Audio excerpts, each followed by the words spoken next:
El filósofo y presidente de Convivencia Cívica Catalana, Francisco Caja, acaba de publicar la segunda parte de La raza catalana, una obra que nos muestra el nacionalismo catalán al desnudo, a través de los textos de algunos de sus teóricos más destacados, entre los que ocupa un lugar prominente Jordi Pujol. Sí, el mismo Jordi Pujol en el que usted está pensando, ese que fue presidente de la Generalitat de Cataluña. En estos textos nos muestran el profundo racialismo, lo denomina nuestro invitado de hoy, del pensamiento nacionalista. Para hablar de esta obra y de la actualidad catalana nos acompaña el autor, Francisco Caja. Bienvenido y muchas gracias por venir a Periodista Digital. Muchas gracias a ustedes. Bueno, don Francisco, a lo largo de la obra vemos cómo diversos autores afianzan lo que son los cimientos racistas, usted lo llama racialistas, del nacionalismo catalán. En breves palabras, ¿cuáles son estos cimientos del racialismo catalán? Bueno, manifiestos hasta la guerra civil. Ahí no se habla francamente, ¿no? con subterfugios de una existencia de una raza catalana. Y justamente es sobre el año 34 donde se producen los textos más inequívocamente racialistas. ¿No? Distingo entre racialismo, que correspondería a la doctrina racial, y el racismo, en fin, es un término que sirve para denominar las prácticas, ¿no? Que se inspiran o no se inspiran, simplemente que constituyen muestras de racismo, ¿no? Pues ya le digo, hasta la guerra civil se habla francamente de raza. En fin, el libro relata una sesión del Parlament de Cataluña en donde pues, Pere Martí Rosell i Vilar, que es un diputado de Esquerra Republicana, hace un encendido panegírico de la raza catalana y es aclamado universalmente por la minoría, por la mayoría catalana, por todo el Parlamento. Es la apoteosis de la raza catalana en el Parlamento de Cataluña. Y eso se nos ha ocultado, porque, en fin, Jordi Pujol ha tenido la habilidad de, con esa doctrina que era marcadamente racialista, inequívocamente racialista, transformarla.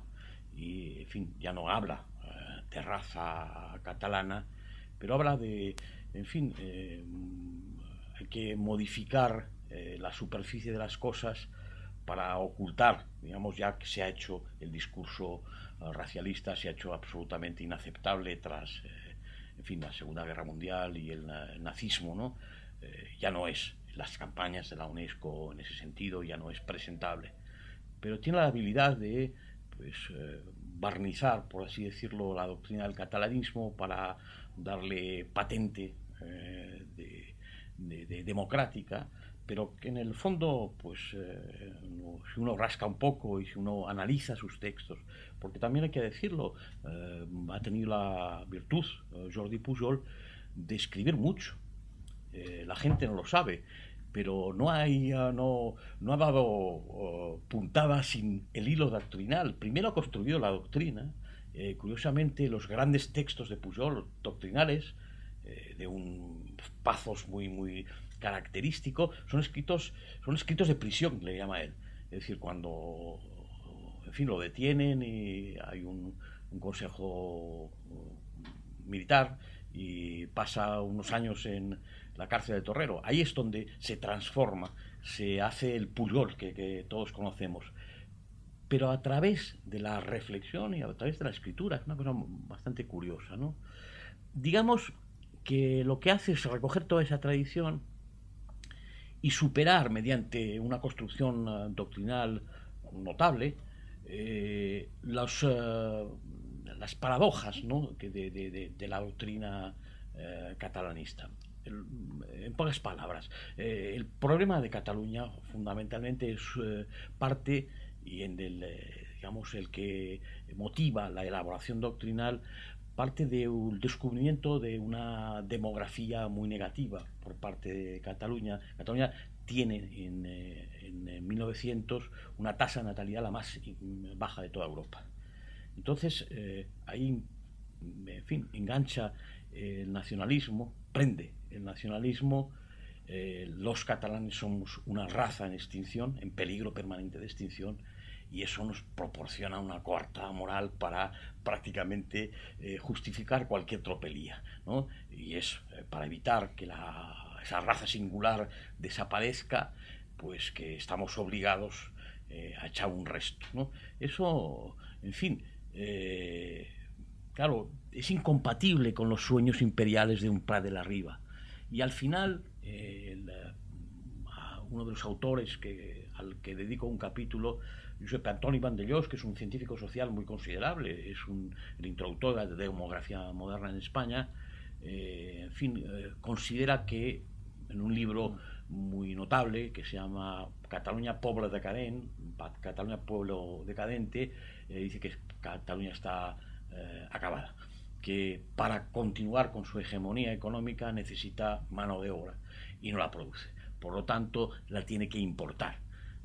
La inmigración, es que lo sorprendente es que se le llame inmigrante a un señor de Zaragoza, sí. Pero es el único lugar del mundo donde un vecino se le llame inmigrante. Yo vengo a Madrid, en fin, el incremento de la población en Madrid pues es semejante al de Cataluña, ¿no?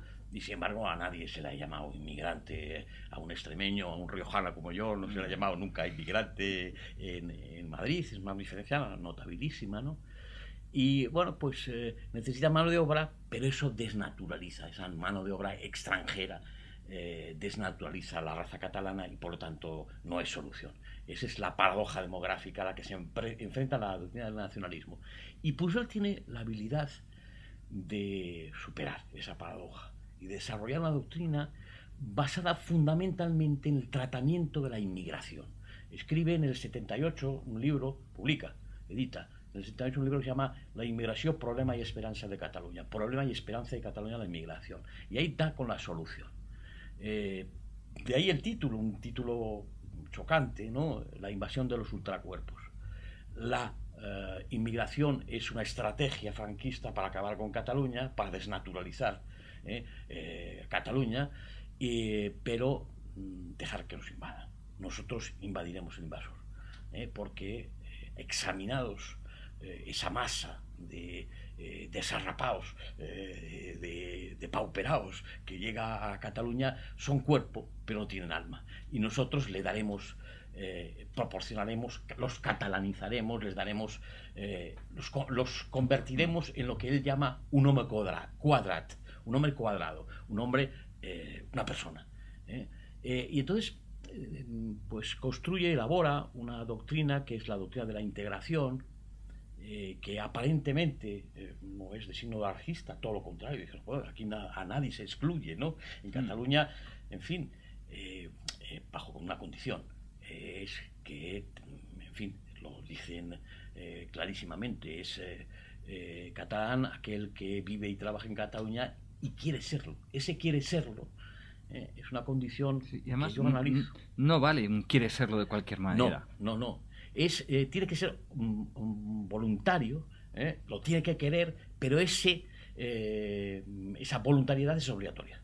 O sea, sí, hay que quererlo voluntariamente. O sea, es la paradoja que había en los sistemas soviéticos del trabajo libremente obligatorio, voluntariamente obligatorio. Exactamente. Y eso lo formula además explícitamente el PSUC, que tiene una gran participación a la izquierda en la construcción del nacionalismo catalán, que es una característica verdaderamente insólita, ¿no? Esa transversalidad, pero eso viene de lejos.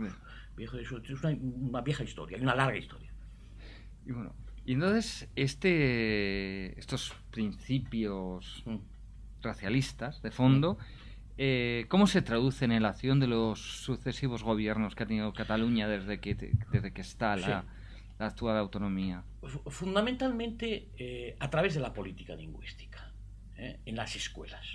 La inmersión lingüística. El nombre de la inmersión lingüística, inmersión, es verdad, el modelo es un modelo canadiense, en Quebec, en el colegio de Saint Lambert, pero en fin, no nada tiene que ver con el modelo quebecois, con el modelo que se sigue en Cataluña, ¿no? Ahí se les cambia el alma, se desarraiga ese viejo vicio, ese feo vicio, ¿no?, de hablar castellano, y todos los niños son bautizados de nuevo. Inmersión, es el bautismo por inmersión, es un procedimiento, pero se hace con una hazaña que es inexplicable, desde todo el punto de vista, ¿no? eso es antipedagógico, es inaceptable políticamente, es el único lugar del mundo en donde eso se practica, ¿no?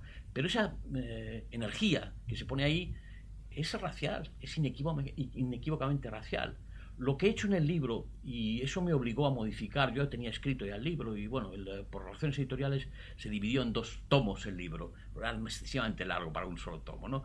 Pero bueno, del primero al segundo han pasado un par de años, y yo me he visto obligado a modificar, a escribir de nuevo 3 capítulos, añadir 3 capítulos, en donde se analiza el componente católico de Pujol, la formación de Pujol, y el papel que eso ocupa en la elaboración, la construcción de la doctrina pujolista. Hablamos hace un momento, ¿no?, de esa, en fin, de los problemas demográficos, de la integración, pero bueno, que no era aparentemente todo lo contrario, el racialismo.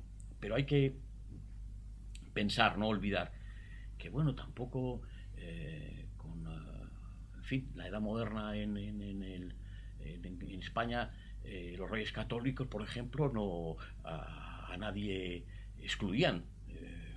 Se exigía la conversión, bueno, a la conversión a la fe verdadera, y todo el mundo perfectamente, y era una política integradora. Ahí no se excluía a nadie, solamente se excluía al que quería excluirse, es decir, que sería con el feo ídido de practicar ritos de una religión falsa, en fin, insoportable en una sobre esto le quería decir, a mí me da la impresión, a través de los textos y lo que usted cómo se analiza, de que en el fondo este racialismo catalán, nacionalista catalán, es muy profundamente español, pero en su aspecto más rancio, incluso la apelación a la raza ya no biológica, sino una raza más cultural, el alma catalana, espiritual. Bueno, nos recuerda al concepto de raza que manejaba el franquismo, el Día de la Raza, este Día de la Raza que incluía a indígenas sudamericanos, indudablemente no era una raza biológica, era una raza espiritual, entonces, y hubo este elemento católico, entonces, a mí me da la impresión de que en el fondo es profundamente españolísima, pero en el aspecto más rancio y ya superado en el resto de España. Claro, me acuerdo. Y católico en el peor sentido de la palabra. Es decir, inquisitorial. Y donde lo universal es sustituido por lo local. Claro, porque ahí está la influencia, lo abordo. Por eso he tenido que reformar esos 3 capítulos, añadir 3 capítulos, para dar cuenta de los elementos religiosos que hay en la construcción del nacionalismo en Cataluña. Por eso le viene de Montserrat. Y le viene del obispo de Vic, Torres y Bages, que descubre el regionalismo como una manera de detener el progreso, el avance del liberalismo. Es antiliberal, profundamente antiliberal, el nacionalismo catalán. Y eso, es una religión. En realidad, las raíces religiosas, digamos que doy una fórmula en el prólogo del libro, que la doctrina de la integración, la que construye Pujol y en la que basa, es, en fin, abducción, que es el componente racialista. Los cuerpos son abducidos porque le faltan a Cataluña, le falta mano de obra, le faltan cuerpos, tiene un gran espíritu, pero le falta el cuerpo donde encarnarse, y más conversión, es decir, es un redimir a aquellos que son andaluces, extremeños, que no han tenido la fortuna de pertenecer a un pueblo bien construido como es Cataluña, porque es un pueblo desgraciado, pero es un pueblo. Sin embargo, España no ha sabido, lo dice Pujol textualmente, proporciona aquella impronta, la Bildung, porque él se educa en el colegio alemán, Pujol, pero en el colegio en pleno nazismo, es decir, tiene profesores nazis directamente, y él aprende allí, en fin, y combina ese elemento que es racial con un elemento cristiano, católico, y da un católico integrista, quiero decir, y da un resultado terrible. Lo que pasa es que es muy eficaz políticamente, ha tenido, hay que reconocer el éxito absoluto que ha tenido, a pesar de que, en fin, por debajo pues exista una palabra infame para designar, en fin, inmigrante. Ahora es curioso, y además presente en el libro recojo la historia, la triste historia, la oscura historia del término charnego, que es el maqueto en Cataluña, ¿no? Charnego.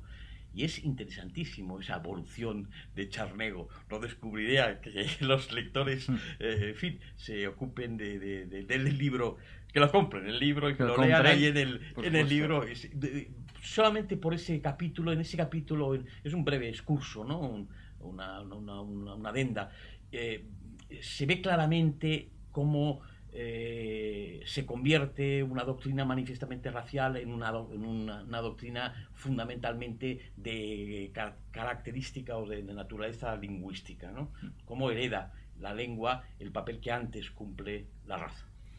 Y bueno, usted ya ha citado varios términos que van a aparecer en mi siguiente punto. Usted ha hablado de Montserrat, bueno, usted ha hablado del papel de los comunistas, el PSUC, usted ha dicho que es antiliberal. Entonces, usted en un momento dado dice, y además lo desarrolla, entre lo que usted llama los milagros de Montserrat, que el comunismo se convierte al nacionalismo. Indudablemente, esto, una aparente paradoja, en realidad, nacionalismos comunistas, en fin, pues muchos regímenes de Europa del Este, pero tan evidente, posiblemente no son tan fuertes. Nosotros al menos mantienen un discurso internacionalista, al menos.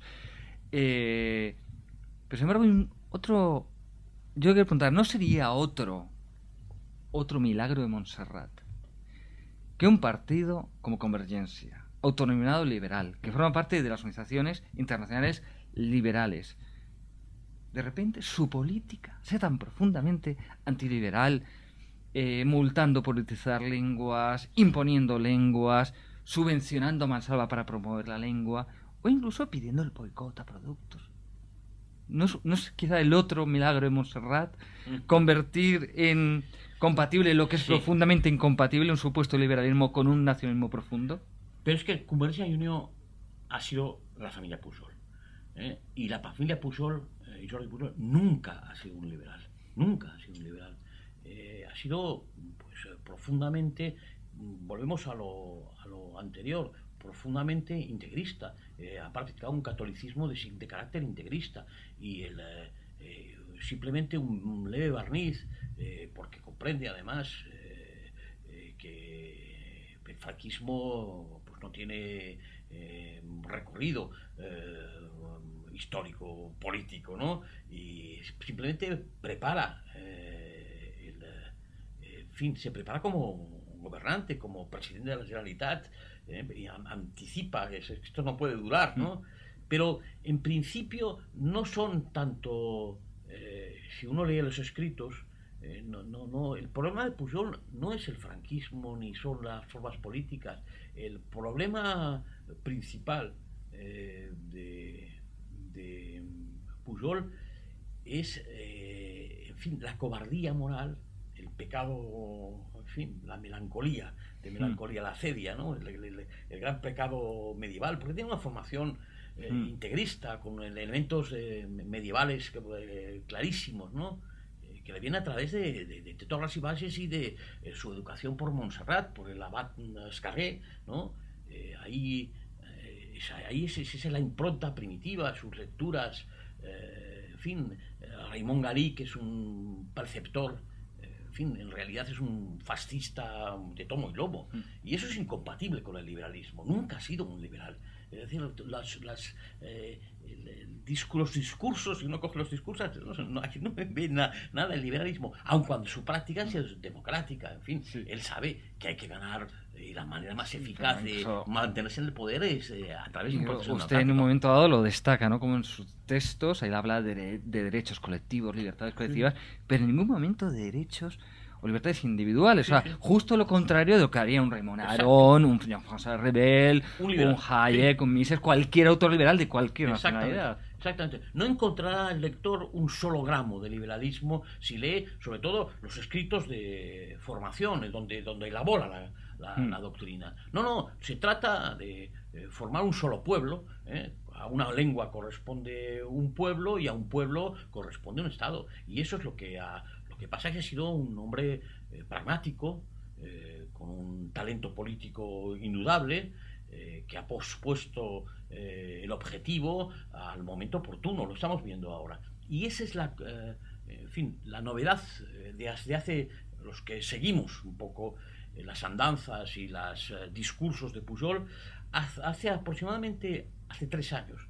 empezó a través dejó la política activa, pero se refugió en el Centre d'Estudis Jordi Pujol, que es Centro de Estudios Jordi Pujol, ¿no? Y ahí escribe el editorial, ¿no?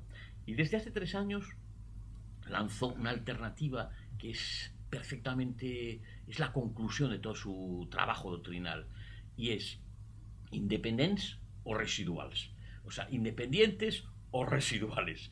Y para Pujol residual pues significa, hay detrás de eso una fantasía de devoración clara, manifiesta, y eso desde la sombra, desde, en fin, la atalaya, pues ha determinado un cambio radical en las aspiraciones y en las estrategias de Convergencia y Unió. Es Pujol el que está detrás de ese cambio, y simplemente decía, o somos independientes, hay un momento en que somos independientes, o somos residuales.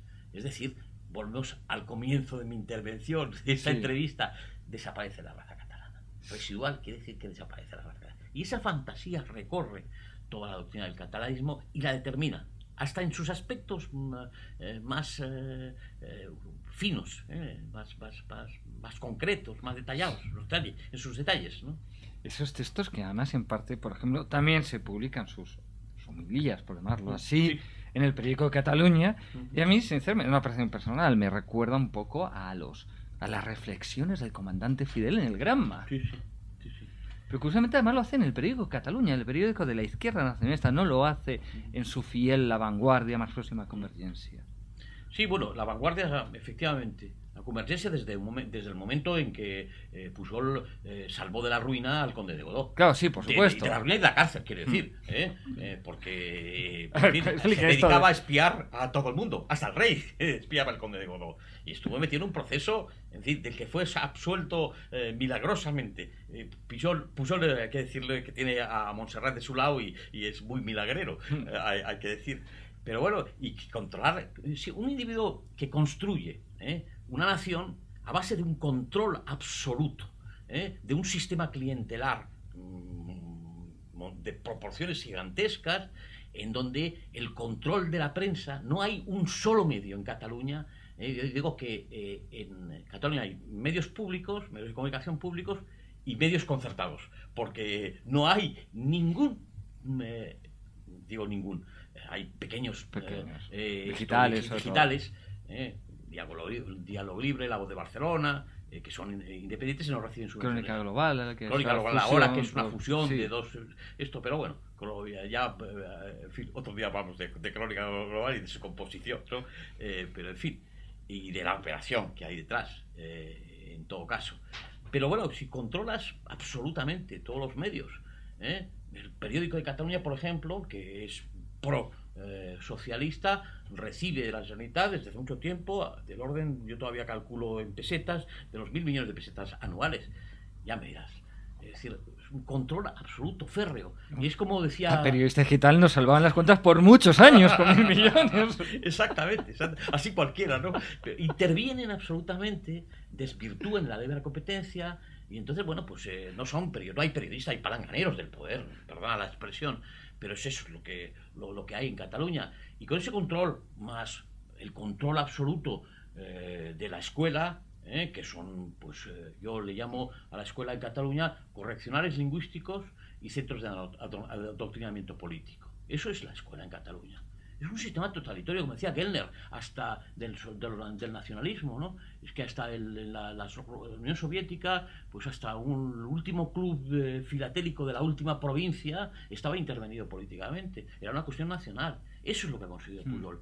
Y ha conseguido una cosa, construir una super, empresa, que es Generalitat Sociedad Anónima, que controla directamente el 50% de lo que se fabrica en Cataluña. Es decir, tú no puedes hacer un negocio en Cataluña sin pasar por las solcas caudinas de Convergencia y Unió, del poder. Y así se han financiado Convergencia y Unió. Y todo el mundo lo sabe. En Cataluña todo el mundo lo sabe. Pero la impunidad de los Pujol es siempre manifiesta.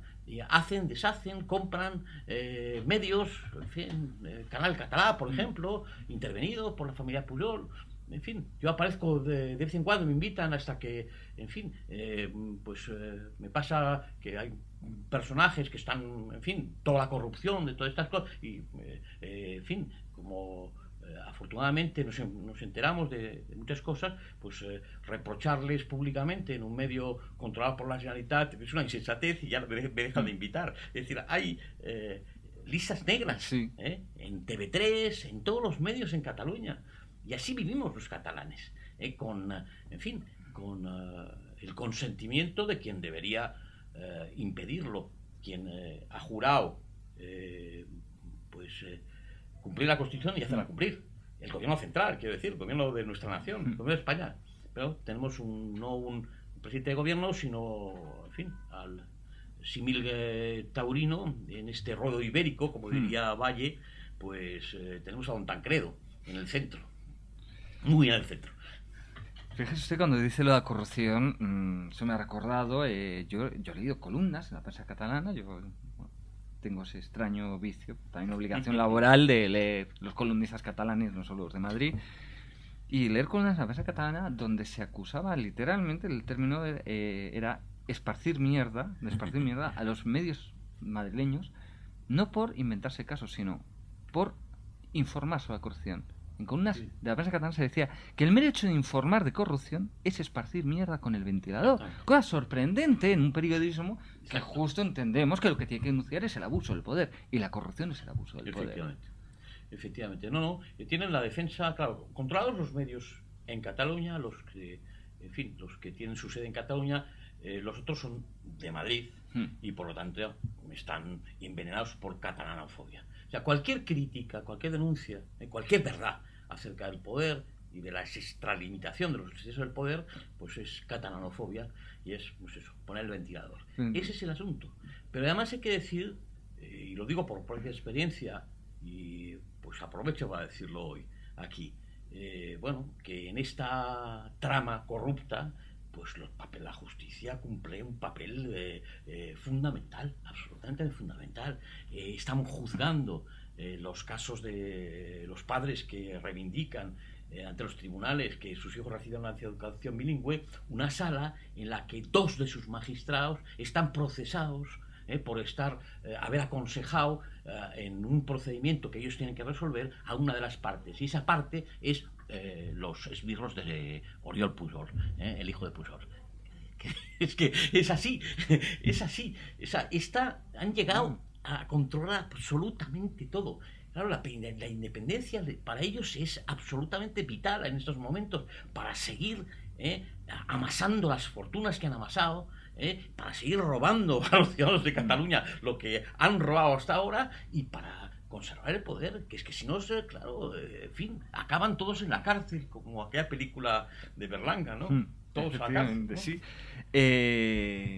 Esto es sorprendente, en realidad, porque una vez más nos encontramos un paralelismo con distintos sistemas totalitarios. El totalitarismo no siempre tiene que mostrarse de forma autoritaria, eso hay que dejarlo claro. Por lo cual la justicia no tiene que estar al servicio de la justicia, sino de la revolución o del sistema. O sea, sería el caso. Sí, absolutamente.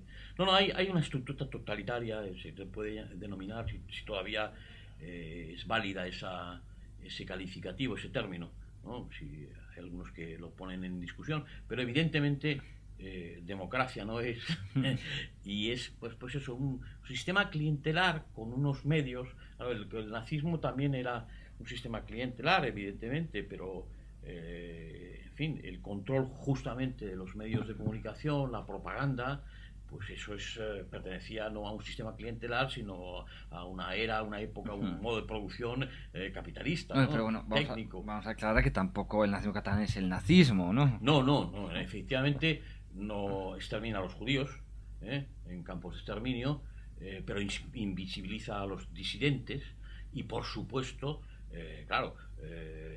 invisibiliza a los españoles. Es decir, y todo lo que sea español lo trata de depurar, y uno de los instrumentos más eficaces es la inmersión lingüística, desarraigar a la mayoría de la población catalana de su apego al castellano, de su vicio de hablar castellano, y catalanizarlos. Porque, vuelvo a insistir, del comienzo, en fin, y otra vez retomamos un poco el contenido de mi libro, porque yo había venido a hablar efectivamente de bueno, en realidad todo el tiempo estamos hablando de temas tratados en el libro. Sí, la verdad que sí. Pero es que tiene un problema, claro, es que necesita en fin, una inyección demográfica a Cataluña, y no se puede permitir el lujo en fin, de privarse. Necesita los cuerpos de los judíos españoles, para, en fin, construir ese sueño imperialista, el imperialismo de Prat de la Riba. Prat de la Riba es uno, el constructor de un relato muy, muy potente, ¿no? Por decirlo, hay dos grandes modelos nacionalistas, que sería la construcción de Prat de la Riba, dos relatos, y después la construcción de Pujol. La de Prat de la Riba, la nacionalidad catalana, que está escrito en 1906, pues esa es una novela de Walter Scott, y además él reconoció en definitiva que el modelo era un admirador de Walter Scott, de la novela histórica. Es una novela histórica, la novela de Cataluña, protagonizada por Cataluña, ¿no? Y ese es un modelo, pero es un modelo de principios de siglos. Tras la guerra civil, lo que construye, y además es muy de la época, Pujol, es un relato que tiene parecido a las famosas películas de la Guerra Fría, de la invasión de los marcianos, pues exactamente iguales. Ese es el modelo que va a utilizar Pujol para, en fin, para construir una doctrina que pueda tener efectos políticos, porque hay que decirlo, esa fantasía que construye ese relato, digamos, animado por una fantasía cuya médula es una fantasía muy precisa, la vieja fantasía del nacionalismo catalán, tiene éxito político y tiene efectos políticos, con lo cual se comprueba que, en fin, en todo caso, es necesario construir una doctrina política para que se produzcan efectos políticos. Que no hay efectos políticos sin doctrina, sin construcción doctrinal. Y en eso, de eso se derivan algunas consecuencias metodológicas que yo he tratado de poner de manifiesto, sobre todo en el prólogo, ¿no? En fin, tratar de dar una explicación que se aparte de las tradicionales en fin, construcciones del materialismo histórico, en fin, donde la estructura económica determina la ideología, ¿no? Esa vieja y rancia modelo marxista o pseudo-marxista, ¿no? Porque, en fin, también podríamos hablar de eso.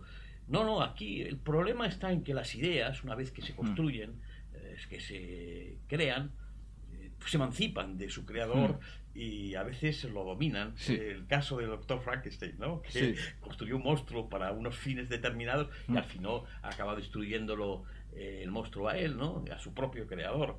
Pues con las ideas pasa lo mismo, y en el caso del catalanismo es ejemplar el modelo. No hay más que recordar a Francesc Cambó, uno de los grandes constructores del nacionalismo, el heredero de Prat de la Riba, que acaba poniendo su fortuna personal a disposición de Franco, porque les cortan el cuello. Los nacionalistas, los que ellos han creado, ¿no? En la película de los ladrones de cuerpos, de la invasión de los ladrones de cuerpos, que también da subtítulo a este libro, está el héroe que se opone a que su cuerpo sea invadido, a que la vaina duplique su cuerpo y combate contra los invasores. Hay en Cataluña quien se opone a que su cuerpo sea invadido, que sea insuflada el alma catalana. ¿Qué será de estos resistentes, de estos héroes que no quieren dejar de ser lo que son, no quieren perder su individualidad, en el caso de que Cataluña fuera independiente? ¿Qué sería? Si más Oriol, Junqueras, etcétera, consiguen ese objetivo, o incluso David Fernández, el chico de la chancleta. Estos son charregos. El David Fernández es un charnego y, en fin... él ha sido invadido y lo acepta encantado. Está encantado de haber sido invadido y serte dirigido. Está poseído y habla como un autómata, además, en fin, hasta físicamente. Se nota que está feliz con su nueva alma, ¿no? En fin... en cuanto a Oriol Junqueras, este es un cura de pueblo. ¿Pero qué pasaría con los que se oponen? ¿Qué pasaría en esa Cataluña independiente con quien no acepta ser invadido? Bueno, yo no pienso en fin, no imagino. Yo sé, en un proceso como el nacionalismo catalán, una forma de totalitarismo, sé que lo que hacen con los disidentes. El problema está cuando uno dice, no, es que nosotros aquí integramos a todos. Vale, de acuerdo. Pero el que no se quiere integrar, ¿qué pasa con él? Esa es la pregunta. A la hoguera, ya lo sabemos, como lo que ha pasado siempre en procesos de exclusión social. Pues son, en fin, formas extremas.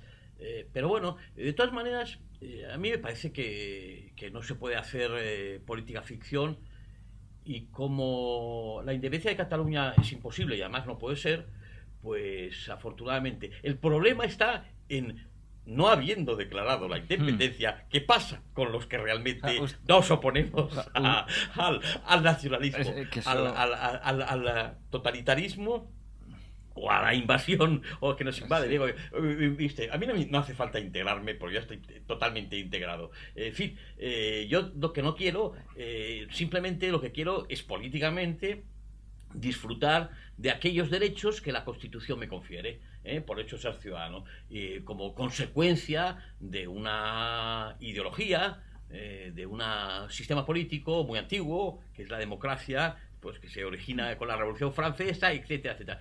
Y eso es un Estado laico que para nada me exige comulgar con determinadas señas de identidad, o hablar una determinada lengua, o pensar de una determinada manera. Porque muy viejo, pues el artículo 14 de la Constitución de Española del 78 dice que, en fin, que todos los españoles somos iguales ante la ley y que nadie puede ser discriminado por razón de raza, credo, opinión, origen, lengua, etcétera, etcétera. Simplemente eso, que el lazo político moderno, de una sociedad moderna, pues es eso, simplemente la primacía de los derechos y libertades fundamentales, en fin, la Constitución, que decía el Abad Sieyes, ya cuando la Asamblea General Revolucionaria dice que es una Constitución, pues una carta de derechos, en fin, un límite para el poder y además separación de poderes, ¿no? Y eso hoy en Cataluña no existe. No existe. Ya veo que usted cree que no se va a llegar a la independencia. ¿Usted cree que se va a desinflar o va a frenarse el proceso? ¿Cómo? Bueno, ya está decidido.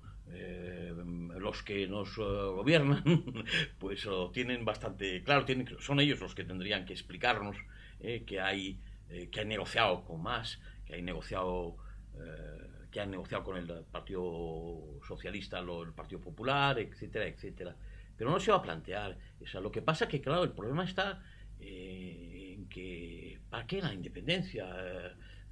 Al fin y al cabo tienen ya perpetuamente un agravio, no les han dejado expresarse libremente al pueblo catalán, ya tienen una justificación para decir que España no solamente les roba o nos roba, sino que además encima nos oprime, somos una colonia, como se oye este discurso cotidianamente en los medios públicos, que Cataluña es una colonia de España y que vive oprimida, y que, en fin, se habla del expolio, es esa palabra tan rancia, ¿no? Expolio, un robo violento, con violencia, y todo ese tipo de cosas, y bueno, ellos viven así, en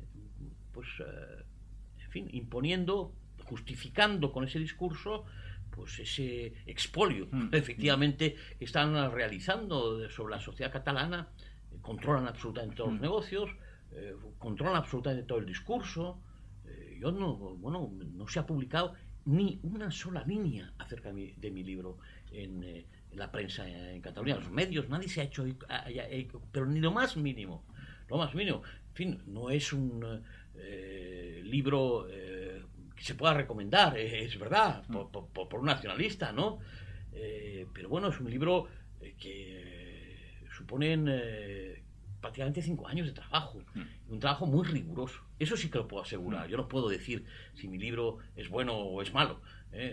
Sería vanidad por mi parte, lo tienen que decir los lectores, ¿no? En todo caso. Pero bueno, simplemente con la documentación que manejo, pues son documentos inéditos absolutamente y centrales para la comprensión de esto. Pero que nadie se atreve a decir ni una sola palabra. porque eso ya es complicidad con un disidente. Si le consuela, pues hay un triste consuelo, no es el primer autor catalán que viene hasta casa y dice exactamente lo mismo. Sí. Así que Es una realidad. es una realidad. No es una fantasía. Pero permítame, yo le he entendido que ya han pactado el gobierno, el PSOE, Sí. el PSC, Convergencia, no sé si Esquerra, para básicamente... No, Esquerra iba a su aire. Sí. Me imagino que básicamente para el mantenimiento del status quo con alguna nueva cesión. Exactamente, sí. Lo sabemos cómo actúa el Partido Popular. En fin, la mafia del Partido Popular, hay que hablar con claridad. Como ahí está la mafia socialista, son mafias, son grupos que no representan ya intereses, se representan a sí mismos, ¿no? Que han establecido un cierto acuerdo con... En fin, lo que llamábamos en mis tiempos de juventud los poderes fácticos, ¿no? Pero que defienden sus propios intereses, ¿no? Y ya sabemos cómo actúa la mafia del PP.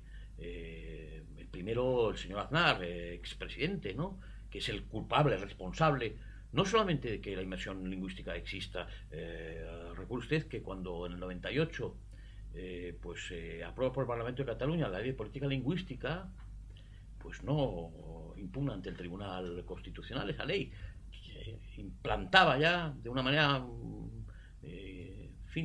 definitiva la inmersión lingüística. Y no solo eso, sino que impide que el defensor del pueblo presente un recurso de anticonstitucionalidad que solicitamos nosotros, Convivencia Cívica Catalana, se fundó precisamente en aquella ocasión, y desde Moncloa cogió el teléfono, no el señor Aznar, un esbirro, tiene nombre y apellidos, pero en fin, no quiero que no lo va a decir. Sí, no quiero acordarme. Y le cuento esto. ¿Pulula actualmente por Moncloa? Sí. Tiene, ya le digo, nombre y apellidos. Que podría, en fin, pues la catadura del individuo podía no tener nombres y apellidos, o llamarse Expósito, en fin. Y bueno, pues se llamó prohibiendo, combinándole al defensor del pueblo a que no presentase el recurso de inconstitucionalidad, porque evidentemente conscientes de... Claro, y ese es el problema del Partido Popular, que negocia con la Constitución. La Constitución no es del Partido Popular, está fuera de toda negociación, porque, en fin, depende, es una ley de leyes, que emana directamente del poder constituyente, y los poderes constituidos no pueden modificarlo. Tenemos ahora ese problema de la reforma de la Constitución. Claro, ¿por qué se ponen dificultades a la reforma de la Constitución? Hay incluso constituciones que incluyen un pacto de irreformabilidad, porque una cosa es el poder constituyente y el poder constituido, porque es la infraestructura política de una nación que no puede cambiar, porque se tiene que asegurar los poderes constituidos tienden al exceso, a la extralimitación, y es la manera más eficaz de garantizar derechos y libertades fundamentales y la primacía de los derechos y libertades fundamentales. Una cosa elemental, que un estudiante de Derecho del primer curso conoce, pero no parece ser que no conoce el señor Aznar, ni conocen los sucesivos presidentes de gobierno, tanto socialistas como, en fin, populares. Y ese es el problema, un problema político en España, que no se soluciona con la alternancia, que no importa quién gobierne. Si los que gobiernan juran cumplir la Constitución, hacer cumplir, y no la cumplen, ni la hacen cumplir, no tenemos una verdadera democracia. Y no hablemos de la división de poderes o de la separación de poderes, que es una historia tenebrosa, es para acabar la entrevista llorando. Bueno, don Francisco, la verdad es que todos esos temas nos daban para prolongar esta entrevista durante horas y horas, me temo, por desgracia, como usted dice. Sí, por desgracia. Digo, me temo por los temas, no por el invitado, que con lo cual es un placer, pero yo sé que usted se tiene que ir corriendo ahora mismo al Centro Riojano a presentar La Raza Catalana. Nos tenemos que ir. Bueno. Usted me ha hecho el honor de presentar en el Centro Riojano el libro. Sí, el honor me lo hace usted, así que nada, solo nos resta darle las gracias por haber venido aquí, hablarnos de la Raza Catalana, de la actualidad catalana, y bueno, ya sabe que está en su casa y cuando quiera, pues bienvenido sea. Muchísimas gracias.